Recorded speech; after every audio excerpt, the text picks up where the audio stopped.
Pwede po pagawa din para sa isang OFW. Ge. Hindi lang to para sa isa, kundi para sa lahat.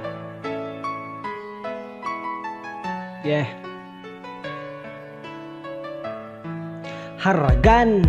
Isa ako sa Pilipino na piniling manayuhan dito sa ibang bansa para lamang matulungan ng aking mga pamilya kahit na medyo mahirap. Bawal dito ang mapagod, kailangan magsumika. Para sa aking pamilya ay kailangan magtiis. Sinantabi ko ang lungkot at ang aking pagkamis. Bawat pawis ko bayad para to sa kanila.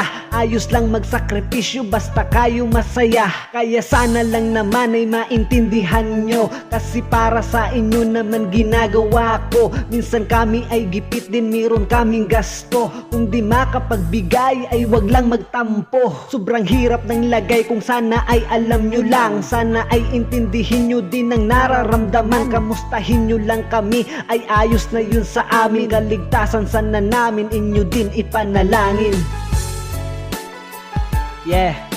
Saludo sa lahat ng mga OFW natin dyan. Laban lang. Ingat kayo yan lagi. God bless. Haragan.